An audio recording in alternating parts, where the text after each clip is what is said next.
après élection yi dañu constaté ne Alpha Condé les résultats yoo xam ni dafa génne ci urne yi respecté wu ko moom dafa dajale ak ay nitam ñu dem ci benn hôtel à Conakry bi ñuy wax hôtel Kamayeen magistrat yaa nga fo ak ñeneen yaa nga fo seni bi ñu nga fo ñii toppatoo CACV yi ñu nga fo ñu ngi nekk foofu di falsifier les vrais résultats ñu di koy def loo xam ni moom la leen neexee pour Alpha Condé gagner dès le premier tour ou bien mun nañu yóbbu au deuxième tour loolu la ñu dul nangu su fekkente ne yéen su ngeen xoolee léegi Sénégal pays de démocratie le chantre de démocratie en Afrique ici soo xoolee élection présidentielle yi fii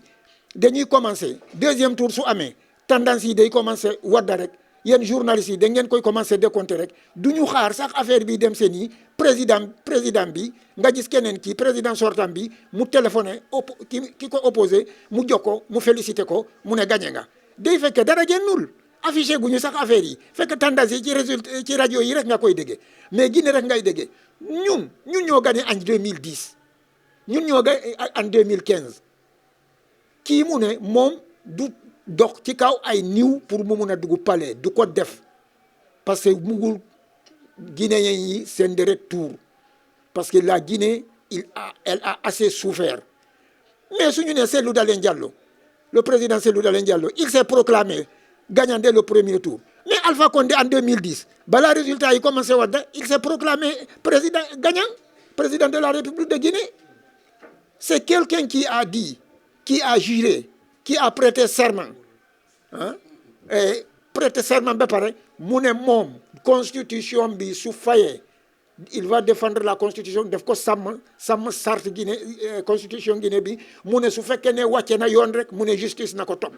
kooku su ngeen ko xoolee léegi média Guinée yi mun nañu leen ko génnee mu ngi ci réseaux sociaux yi su fekkente ne aussi loolu passé na am na benn média bu nekk Guinée bu ñuy wax Guinée Matin ñooñu dañu commencé wadda les vrais résultats rek mais dañu ko sanctionné dañu ko tëj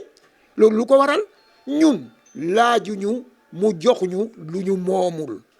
laajuñu ko on ne lui tord pas la main wañaaruñu loxoom ñun dañu ne résultats yi issus des urnes yoo xam ni journalistes yi au fur et à mesure muy wadda médias yi ñu ngi koy wàccee comme ni ñu koy defee Sénégal fii bureau de vote bu nekk procès verbal am mu ngi ko yor c'est pas sorcier ça c'est pas diable mais moom su fekkee ne nee na il faut que benn procès verbal rek mooy am te moom ñoom rek seen yi rek moo koy am ñoom dañu koy jëlee foofu yóbbu ko ba seen kër seen bureau ñu def ko nu mu leen neexee ñu soog a joxe les partis d'opposition yi ku nekk benn fiche mais loolu du sotti loolu c'est de la magouille loolu dañu ko dul nangu tout ce qu'on le demande tous lépp loo xam ni dañu ko koy laaj résultat yoo xam ni dañu gën ci urne bi président Cellou Dalein Diallo moo gagné ngir yàlla nañu jox suñu résultat les vrais résultats yi. lancé nañu appel un vibrant et pressant appel à son excellence le président Macky Sall koo xam ni il n'a qu'à user koo xam ni dañu ko wóolu ci Afrique ak hors d'Afrique ñu ngi koy ñaan nañu dimbali. nañu jàppali Guinéens yi ñu ngi dee Alpha Condé mu ngi rey Guinéens yi dañuy ubbi kay yi fekk xale yi foofu ñu di leen di fetal yoo xam ni mënuñu sax génne ci tali bi waxatuma laa ñu dem ay affaire u marche président Macky Sall la CEDEAO l'Union africaine ñu ngi leen di ñaan nañ ñu dimbali même les Nations Unies ñu dimbali ñu dem Guinée on va ñu delloo ñu suñu résultat yi suñu président Cellou Dalein mu prêter serment mu nekk le président de la République de tous les Guinéens. ñu ngi fii ñun pol yi nga xamante ne ñun nit yoo xam ne Guinéen ñu ngi fii ci Sénégal dañoo ñëw fii tey pour jooytu suñu naqar kontaanuñu dara ci li xew Guinée ndax lan dañoo def élection ba pare Guinéen yépp ñu tànn Alhaji Cellou Dalein Diallo bi ñu ko tànnee ba pare pour mu nekk président de la République de Guinée.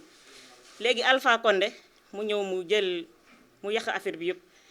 dafa jël li nga xamante ne Alhaji Cellou Dalein loolu la moom mu jox ko boppam moom ak ñi mu àndal daal noonu rek laa ko mën a waxee. léegi man maa ngi ñaan nit yi nga xamante ne moo ñu mën a dimbali surtout président Macky Sall su fekkente ne mun na nekk nañ jàppale ngir yàlla parce que kii Alpha Condé rey na suñu xale yëpp surtout xale yu góor yi ñun nag ñu ngi fii Sénégal. waa suñu famille bi yëpp tam ñu ngi Guinée fu mu ne nii suñu xol yi neexuñu dara lekkuñu ba suur tedduñu nelawuñu presque ñu ngi fii fu mu ne nii presque ñun yëpp feebar nañu ndax lan naqari xol nañu jàppale te yàlla tax rey na suñu xale yi yëpp nañu jàppale te yàlla tax rey nañu xale yi yëpp képp ku ñu mën a jàppale tam ñu ngi ñaan dimbal ngir yàlla. ñu ngi fii pour wax leen suñu nakar yu nekk Guinée dañuy laaj dañu bugg a président Macky Sall ak responsable CEDEAO Nations Unies ñoom yëpp ñu jàppale ñu lu nekk di def Guinée ñu ngi rey xale yi ñu def lu leen neex daal ñoom lañ nekk di def foofu léegi ngeen jàppale ñu rek ngeen wax président bi mu jàppale ñu loolu lañu bëgg. président Macky Sall yo faabo men o ko ɓe woni e warde ɓe fay ɓe sukaɓe amen Guinée ko ɗum acca hara meɗen torimo meɗen tori ɓe fof maɓɓe président surtout sénégalais ɓen yo président Macky Sall yo wallu men daari no sukaɓe wona e warirede daari o debbo reedujo fellaɗo daari o bobo fellaɗo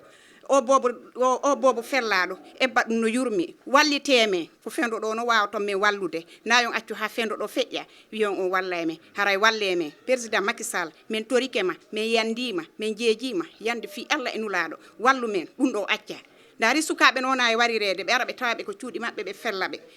ɓe haray ɗa yaltiɗa sodoya mburu ɓe fellama hara an anda mo finkari emo bedal wawata gerdude mo finkari emo hayre wawata gerdude wallite men yande fi Allah e nulaɗo